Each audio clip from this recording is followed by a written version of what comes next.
Hey! Hello! Great morning mga ka-happy negosyante. So, ngayon, ang training natin is about ABC rules. So, hindi ko na i-elaborate tong ABC kasi nandyan na po dun sa training group page natin. So, yun nga, nakalagay dun is kaya nga rules, diba, batas ng networker na dapat susundin natin at gagawin natin. Kasi pag hindi mo to nagawa, wala, bokya ang negosyo mo. Kasi dito sa ABC rule, nakadepende kung sabihin natin magpe-pay in yung prospect mo, lalo na kung halimbawa hindi mo pa alam yung negosyo. Diba? Ang mahirap kasi dun sa mga bago natin, hindi pa nila kaya explain, kaya importante sa kanila na alam nila to. So, yun. Ngayon, ang idadramatize namin to, so ako si C, ako si client. Ngayon, ang A po ay si Akdayan, ang ating advisor. Yan. Ang B natin, ang bridge natin ay si Franco. Yan. So mamaya magdadrama kami kung paano gagawin yung mga mali at ano yung mga tamang ginagawa pagdating sa ABC. So bye! First scenario po natin, ito muna yung mga don'ts. So yan, yung unang scenario is maliit si A, maliit si B, maliit si C. So paano yan? Ito na yan. Okay. Ay, may papakilala ko sa upline ko. Ups, ito nga pala yung invite ko. Ay, kamusta ka yan? Kamusta naman? Kamusta ka? Okay, so nakita yung scenario kanina is lahat maliit, di ba? So si A, si advisor, si bridge, at saka si client po is lahat maliit. So yun lang, pinakilala nung bridge na simple lang, na ito upline, ito yung invites ko, ito yung upline ko, tapos parang feeling ko. Mali yan.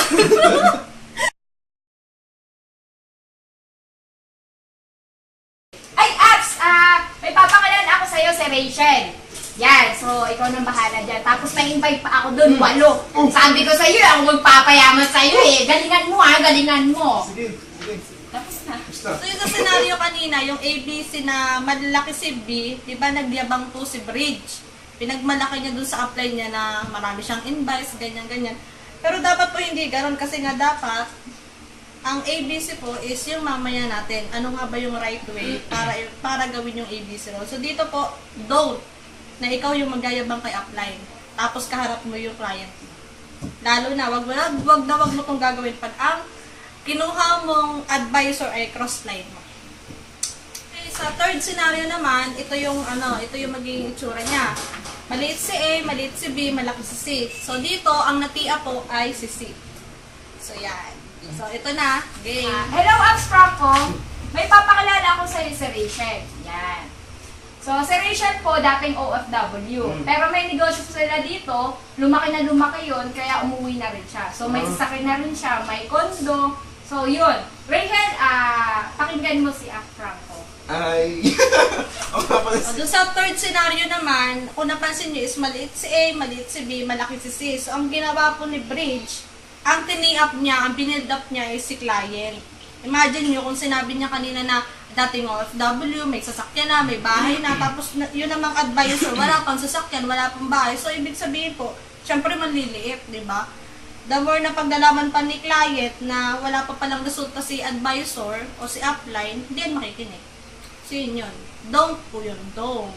Yeah, ganun. So, ito naman yung right way. Dapat po, malaki si A, maliit si B, maliit si C.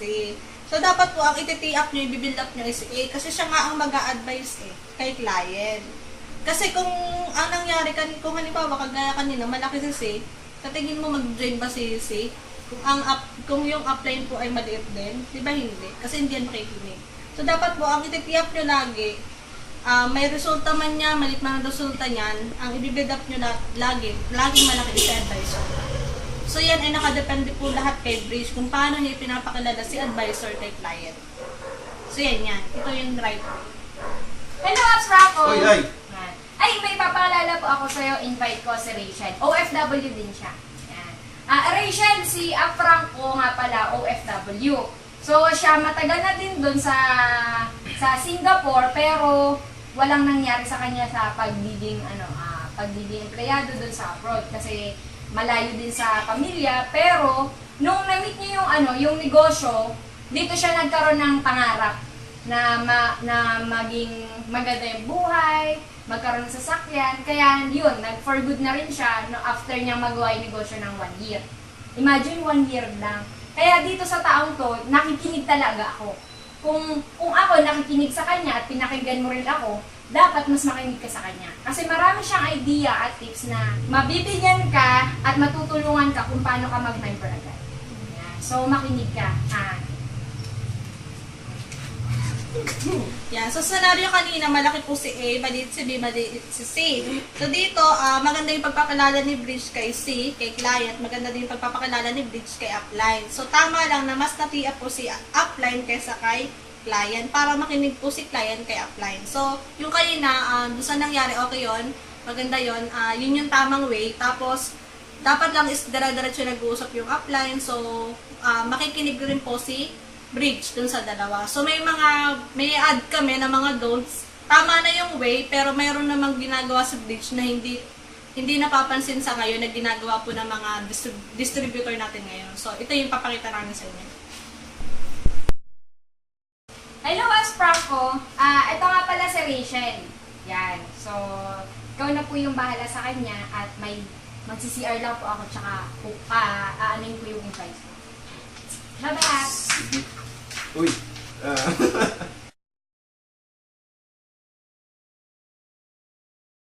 Hello, As Franco. Ito nga pala si Rachel. Yan. Negosyo nga pala namin ay ano.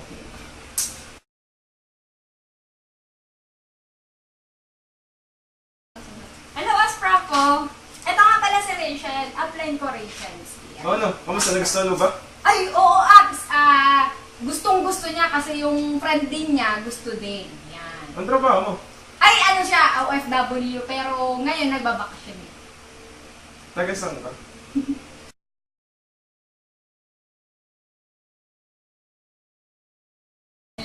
Hello, Abs. Si ano nga pala si Rachel. Rachel, si Ab Franco. Yan. Saan ba kayo? Ay, wait! Abs, mamaya. Pang-picture po tayo sa top earner, yung top 1. Mamaya na. Tara. At yun po ang dapat at hindi dapat gawin sa ABC rule. Pag-aralan po ito ng mabuti kasi dito po nakasalala yung pag-close ng deal nyo. Yun lang po at salamat. Happy negosyante. Go for 7 heads!